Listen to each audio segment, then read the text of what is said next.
Assalamualaikum warahmatullahi wabarakatuh. Nahmaduhu wa nusolli ala rasulihil karim. Sahabat-sahabat Al-Hijrah yang berbahagia, semoga Allah subhanahu wa ta'ala melimpahkan rahmatnya, kasih sayangnya, dan keriduannya, serta melimpahkan rezeki yang barokah kepada kita semua. Amin. Amin. Ya Robbal Alamin. Sahabat-sahabat Al-Hijrah yang berbahagia, pada video kali ini, kami akan mempersembahkan pengajian ilmu tauhid bersama dengan Gus Muklason. Sahabat-sahabat Al-Hijrah yang berbahagia, mari kita simak videonya. Mudah-mudahan kita diberi kepahaman oleh Allah subhanahu wa ta'ala. Amin.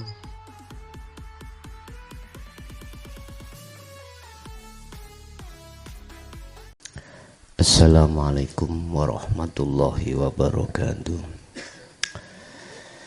Ila hadratin Nabil Mustafa Rasulullah sallallahu alaihi wasallam wa ala alihi wa azwajihi wa dzurriyyatihi wa qarabatihi wa ali baitihi wa ashabil kiram.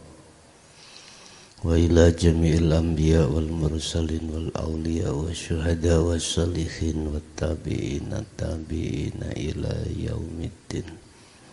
Khususan ila jami'i masyayikhina ila muntahun wa ila abaina wa ummatina wa azdatina wa masyayikhina wa auladina wa azwazina wa dzurriyyatina wa ahli baitina, khususan ila jami' arwah fi hadhil majlis wa ghairahum lahumul fatihah.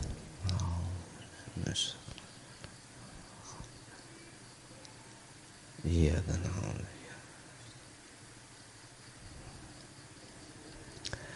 Bismillahirrahmanirrahim. Alhamdulillahi rabbil alamin wa bihi nasta'inu ala umurid dunya waddin. Asyhadu an la ilaha illallah wa asyhadu anna Muhammadan abduhu wa rasuluh. Allahumma salli wa sallim wa barik alaihi wa ala alihi wa ashabihi ajma'in. Qala Allahu ta'ala fi kitabil karim. A'udzu billahi minasyaitonir rajim. Bismillahirrahmanirrahim. Wa man azlamu mimman iftara 'ala Allahi kadziban au kadzdzaba bi ayatihi innahu la yuflihul zalimun. Shadaqallahul adzim. Amma ba'du.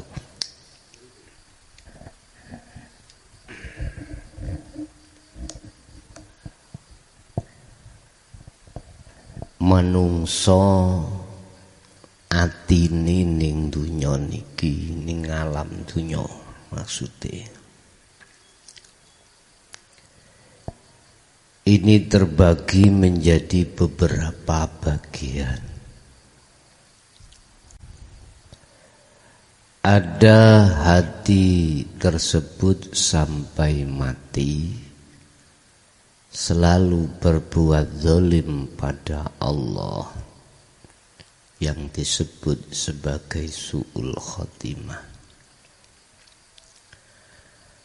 Ada hati juga awalnya itu berbuat zalim, pada akhirnya itu tidak berbuat zalim pada Allah, alias taat pada Allah. Ini yang disebut husnul khotimah. Ada hati di mana awal sampai akhir ini berbuat taat pada Allah, dan golongan yang ketiga ini golongan yang terjarang, golongan yang sangat minim sekali. Golongan yang nomor 3 ini, Bapak Ibu lewat ayat surat Al-An'am, surat yang ke-6 ayat 21. Khusus menjelaskan hati seseorang yang disebut hati yang zalim itu bagaimana.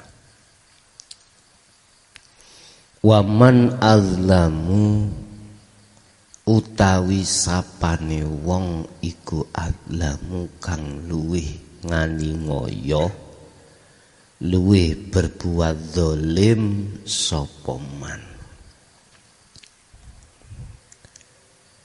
Rupane perbuatane zalime wong kuwi yaiku mimaniftaro, yaitu orang yang mengadakan alallahi sesembahan. Alallahi maksudnya sesuatu, mengadakan sesuatu kebohongan. Iftaro, mimman iftaro nyatane wong kuwi ya kuwi wong sing ngadakake alallahi ngatasi Allah ngadakake kadziban, kebohongan. Sopo sing disebut, siapa orang yang disebut sebagai orang yang mengadakan kebohongan pada Allah. Kebohongan pada Allah.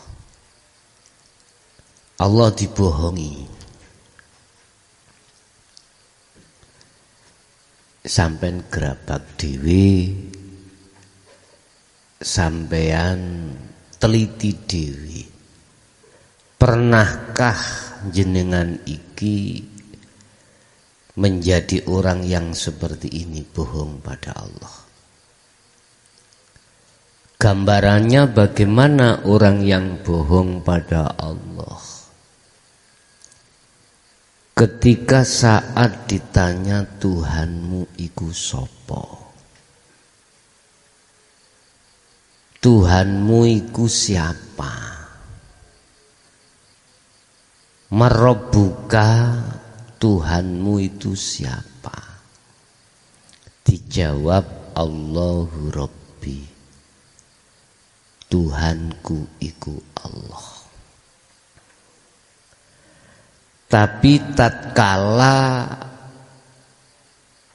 di lapangan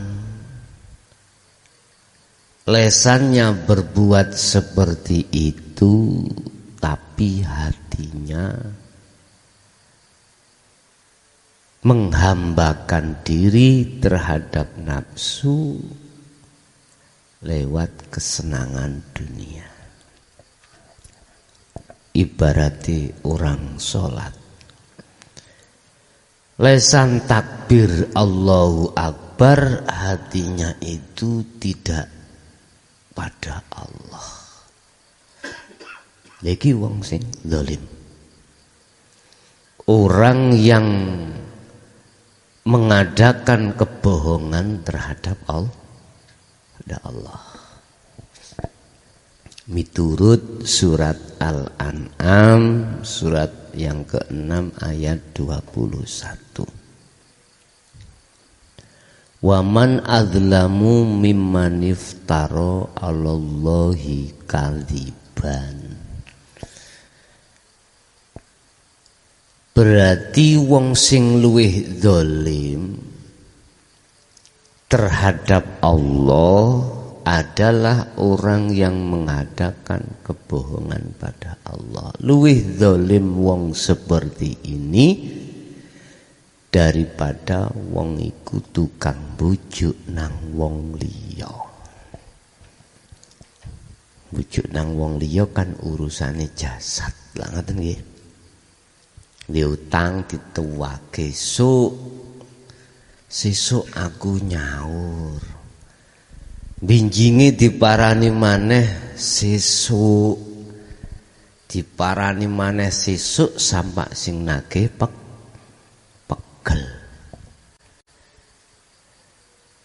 Orang yang seperti ini dibanding dengan orang yang di depan tadi hatinya berbohong pada Allah, bahasane teng mriki azlamu.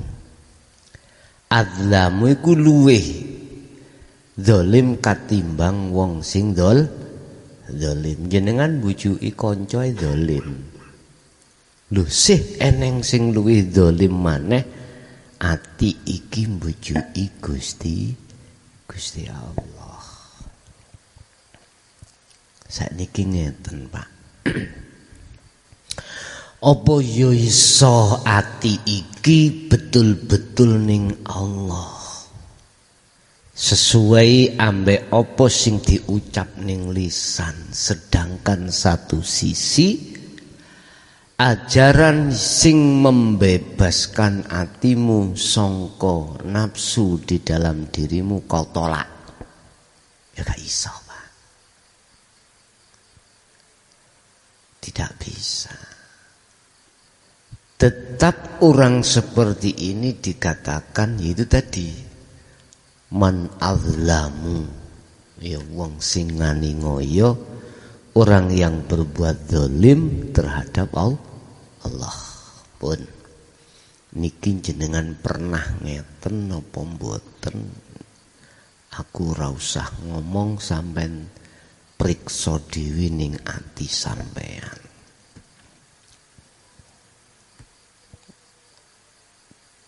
Rumus mengatakan, dikatakan orang yang tersesat adalah orang yang menolak ilmu dari sesuatu itu. Contoh, saya menolak ilmu tentang bagaimana caranya membetulkan radio yang rusak, yang disebut ilmu elektro. Saya paksakan diri untuk membetulkan radio yang rusak.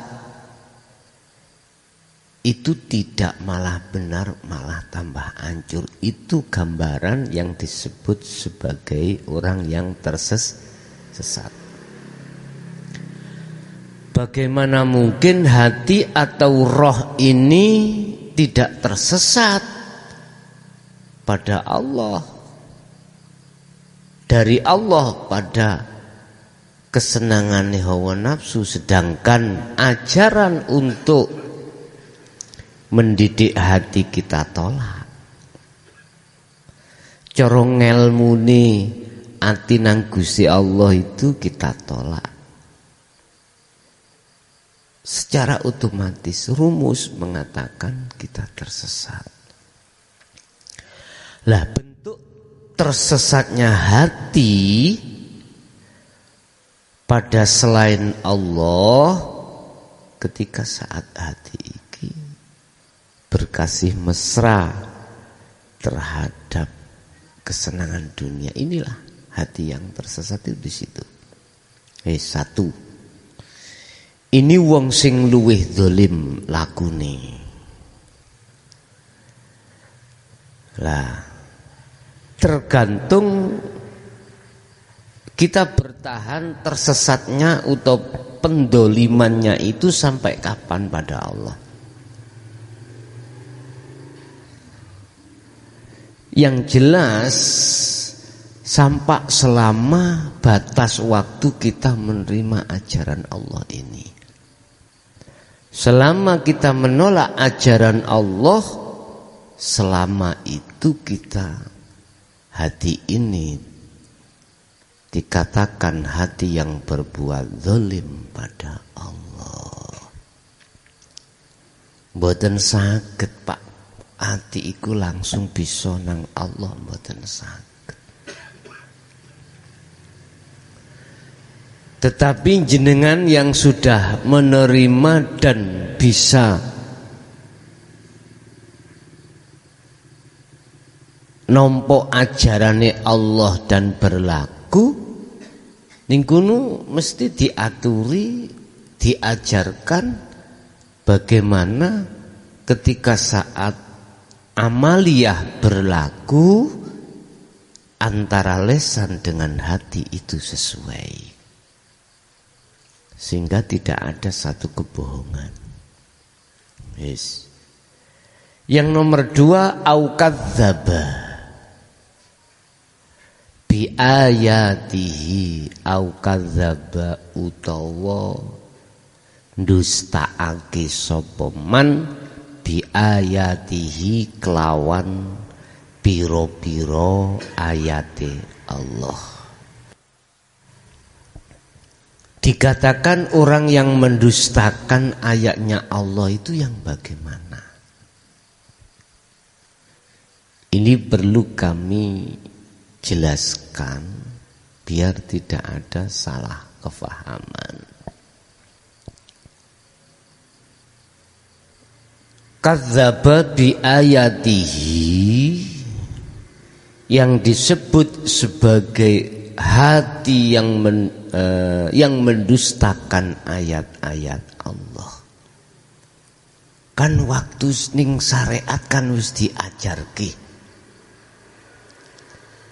Yen sak temenehe wong Islam, innallaha rabbi wa rabbukum, pangeranmu kuwi lah Allah ta. Nggih. Allah. Setawa ya wong Islam ambek anake wong Islam iku percaya yen Allah itu Tuhannya. Wis percaya. Percayanya itulah akhirnya menumbuhkan satu iman, keyakinan bahwasanya yang menjadikan alam semesta itu Allah. Cuman wae, ya cuman wae. Cuman saja ketika saat disentuh, dihidangkan ajaran Allah lewat berbagai sumber ayat yang bersifatkan hakikat atau mutasabihat, itu ditolak. Itu dusta. Itu bisa dikatakan dusta. Au kadzdzaba bi ayatihi, disebut dustaake ayate Allah. Bisa jadi kita menolak sumber ayat yang dijadikan sebagai keimanan lebih kokoh untuk menuju ma'rifat, itu ditolak. 1. 2, bisa dikatakan yang disebut kadzdzaba bi ayatihi ini orang yang mendustakan ayat-ayat Allah. Wis ngena percaya ning alam kabeh iki Gusti Allah nyetakne. Nyetakne ning prakteke ati iku kedadatan, terhalang, terhijab oleh lakunya sendiri, akhirnya hati itu tidak bisa sampai pada Allah. Ini juga dikatakan mendustakan ayat Allah. Sehingga ketika saat tausiah mendengarkan, ngaji mendengarkan, yang sifatnya bimbingan atau wejangan tata ilmu tentang hati, itu dia menolak. Loh, memang mesti seperti itu Pak nafsu itu. Menciptakan suasana hati bagaimana manusia ini menolak. Bagaimana manusia itu terhijabi dengan kesenangan dunia ini sehingga tidak bisa sampai pada Allah. Itu memang nafsu pada diri semua manusia seperti itu.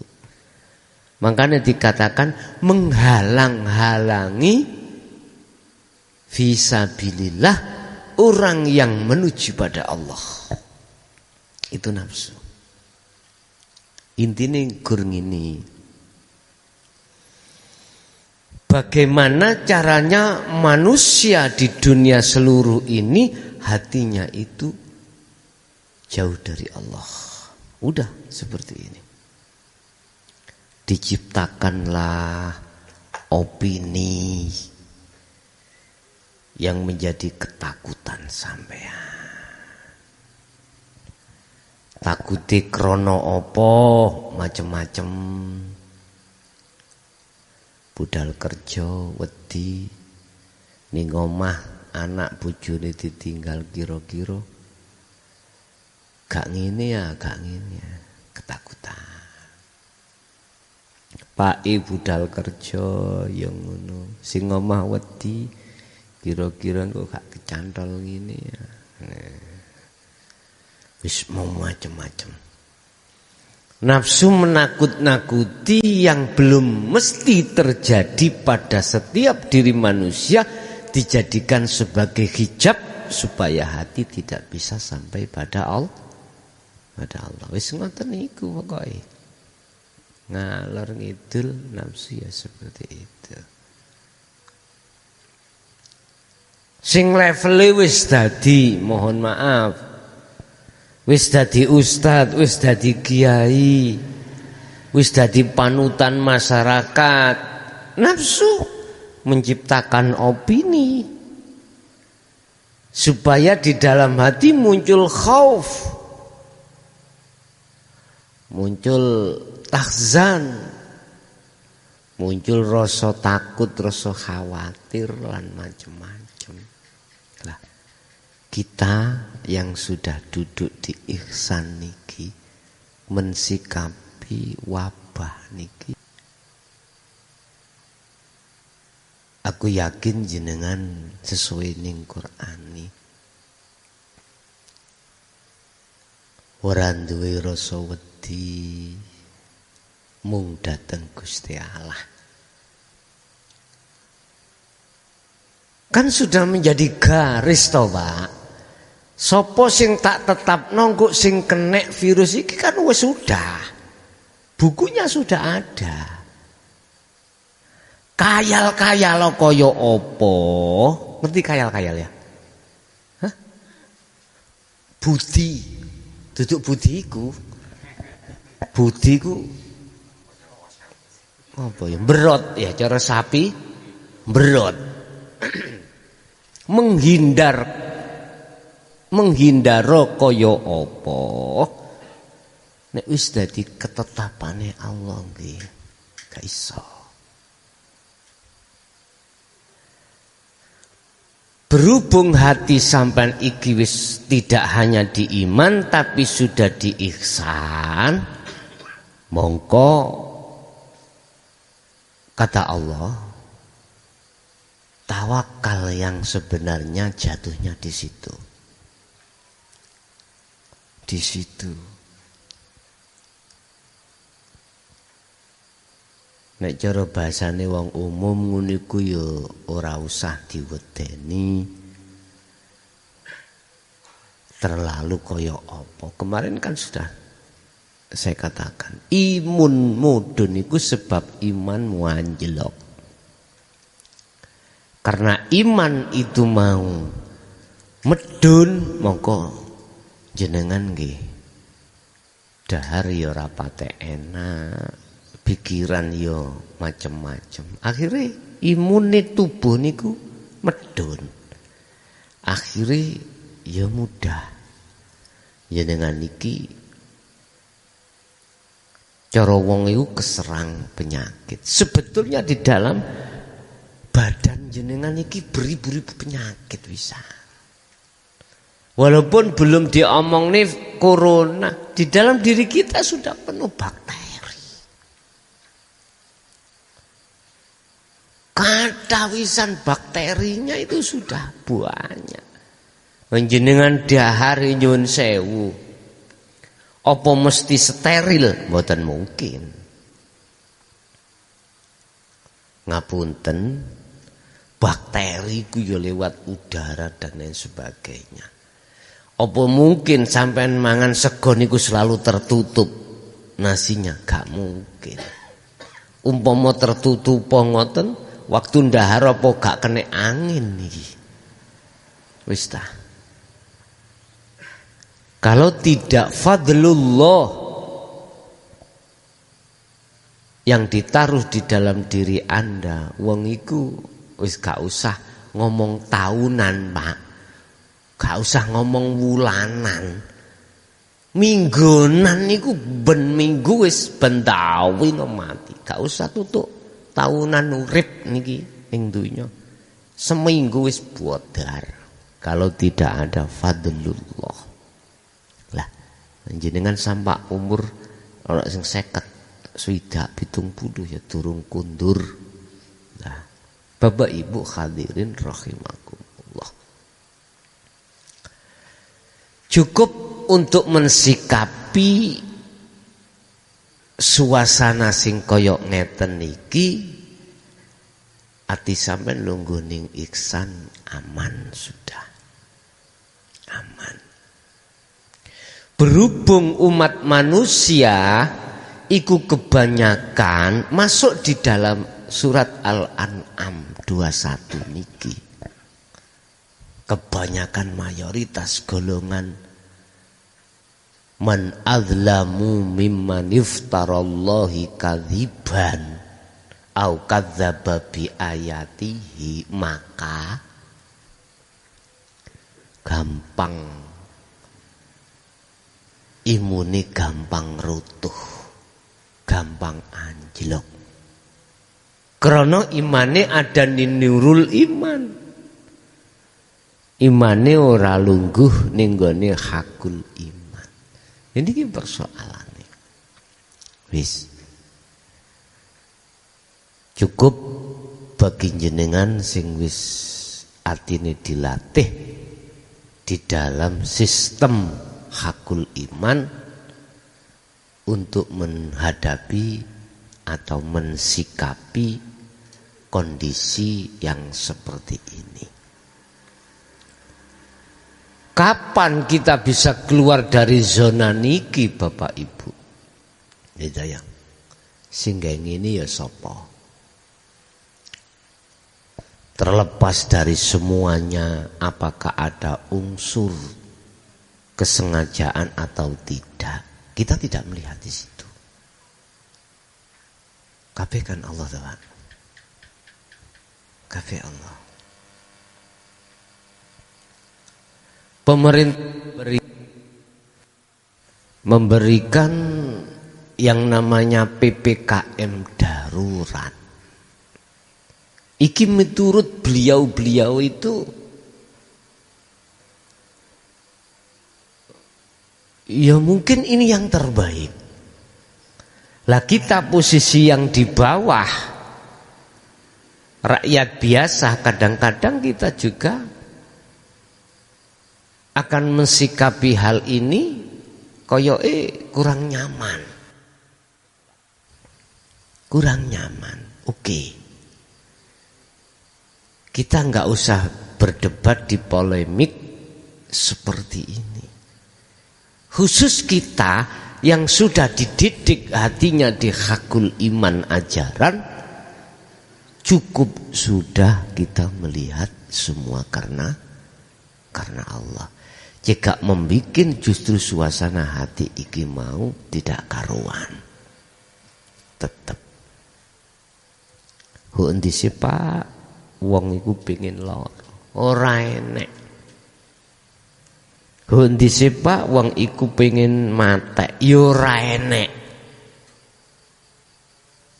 Sing ana iku wong sing netepno yen sak temene manungsa iku mati. Akhirnya munculnya takabur gak iso niku.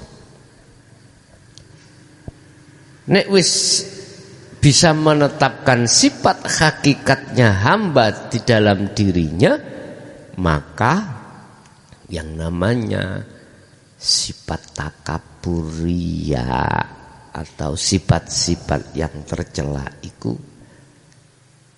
pun ketemu pun artinya sudah terjinakkan.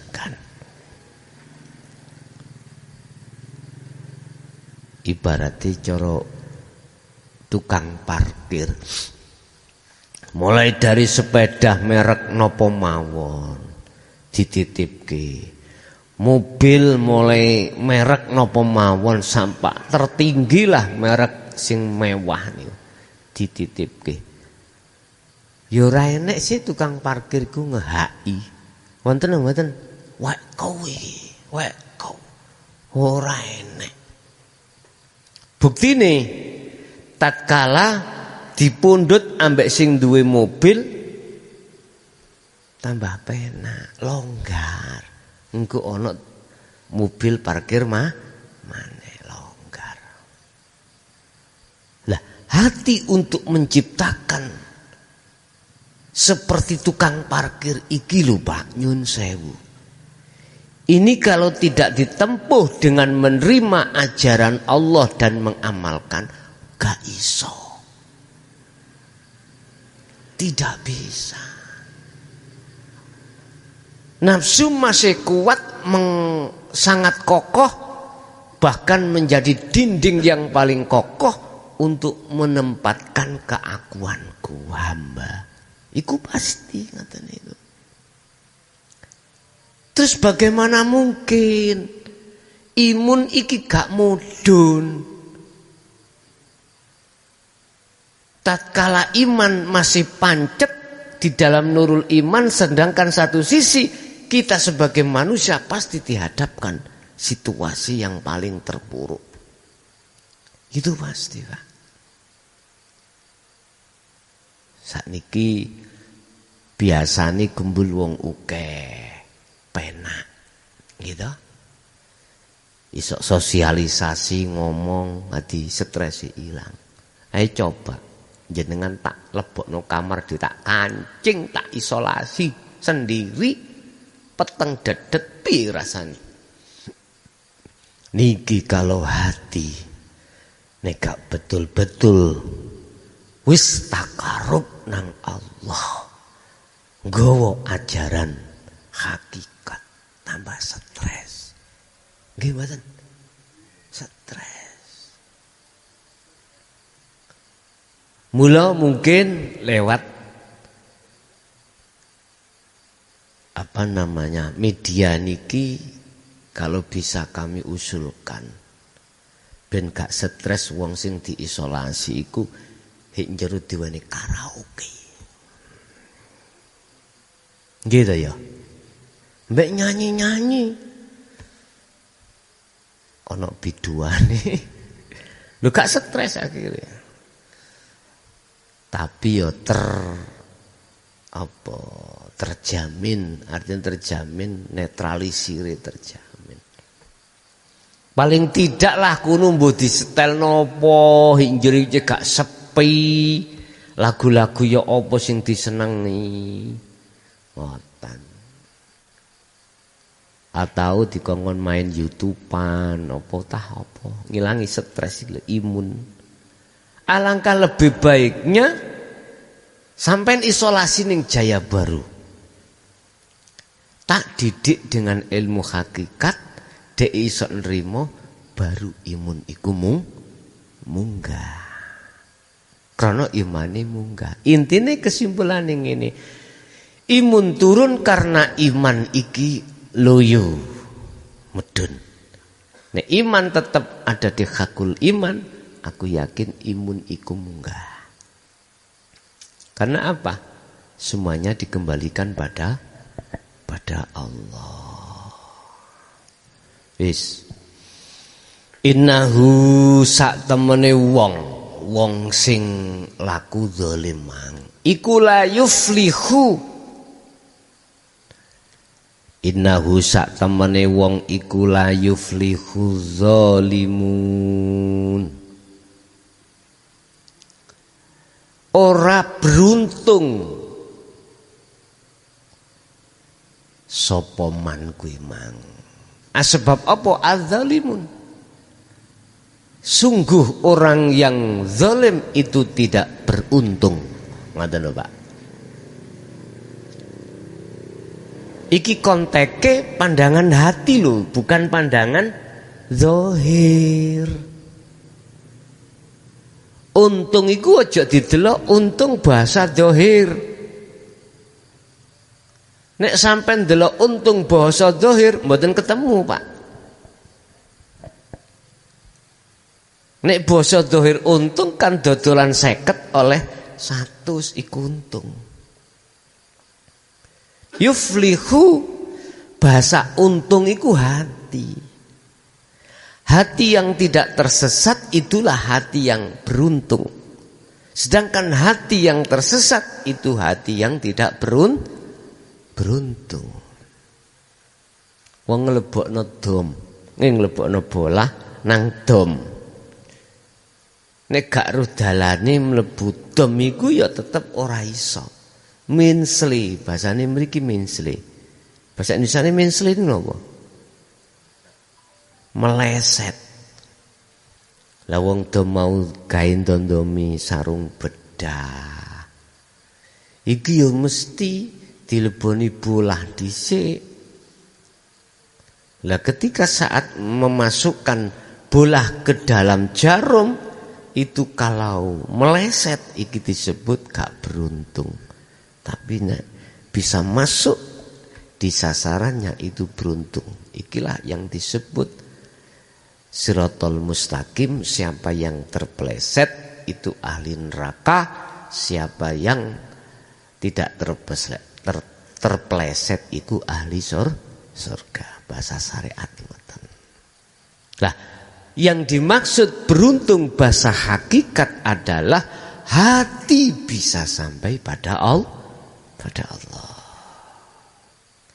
Jadi wis gak nyalahno kiwa, gak nyalahno tengen hakikate. Dengan adanya wabah ini, hati iki tetap fokus semuanya karena Allah. Hati bisa sampai pada Allah, itulah hati yang muflihun, hati yang beruntung. Lah, hati yang tidak beruntung tadi dikatakan innahu la yuflihu dzalimun. Ya kuwi wong-wong sing gak beruntung adalah hati orang-orang yang masih menjadi budaknya hawa nafsu. Kesimpulan, hati yang zalim adalah pertama hati yang menolak ajaran Allah, hati yang tidak bisa sampai pada Allah, hati yang terpleset di dalam kubangan hawa nafsu. Akhirnya hati ini jadi budaknya hawa nafsu. Pertanyaannya, hal ini sampai kapan? Hai manusia, hati ini sampai kapan melakukan hal ini? Kondisi hati ini sampai kapan Anda?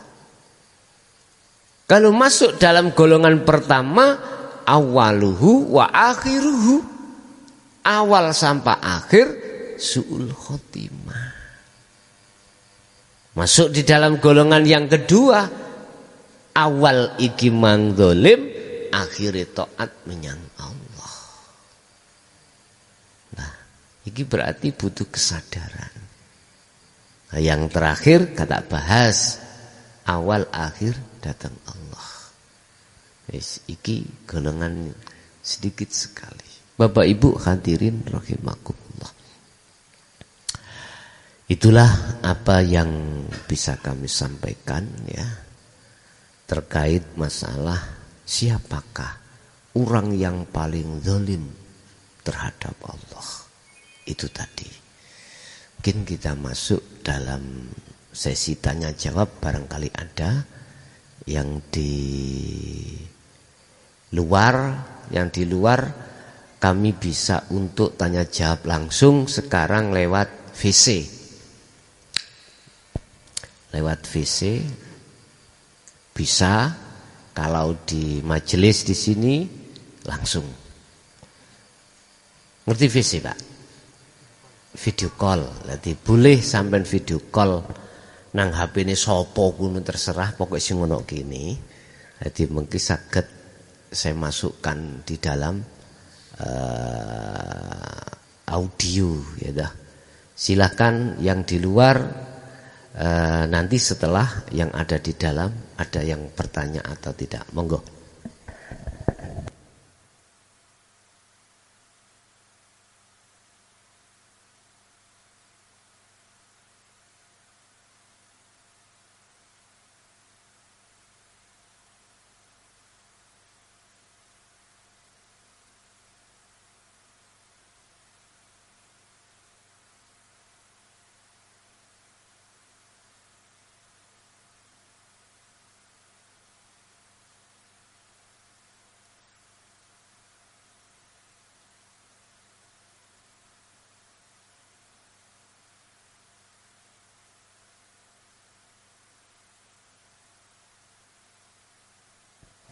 Boleh lewat di nomor kami, video call di nomor kami, boleh langsung bisa, ini sudah aktif. Atau di luar yang lain kami persilahkan.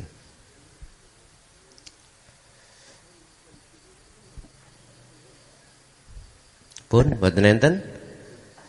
Pun nek mboten enten, saderenge kula akhiri, ada sesuatu yang perlu kami sampaikan atas nama pengurus pondok. Pertama, mohon maaf dan mohon dimaklumi dengan adanya peraturan yang sudah turun PPKM ini, sehingga menjadikan kita ada keterbatasan. Biasanya kita bisa tatap muka langsung seperti biasanya, untuk sementara ini enggak bisa, sampai pada hari nanti bisa diumumkan lewat YouTube bisa jadi. Tapi tetap pengajiannya jalan terus. Wis itu. Jadi mohon maklum dan sekaligus minta maaf karena ada undang-undang PPKM darurat ini, sehingga kita tidak bisa berinteraktif langsung, ya, sampai batas waktu yang belum bisa kami tentukan. Nanti melihat keadaan kondisi yang berjalan. Yang nomor 2, khusus kami sendiri sebagai narasumber yang biasanya itu ada rutinan, untuk sementara waktu juga kami hentikan dimanapun itu rutinan, kecuali yang hajatan yang tidak bisa kami hentikan. Kalau jalan monggo, kalau ditunda nggih monggo, kula manut sampean. Nek sing rutinan nggih manut kula ganti. Mungkin itu yang bisa kami sampaikan, kurang lebihnya mohon maaf. Ihdinas siratal mustaqim. Assalamualaikum warahmatullahi wabarakatuh.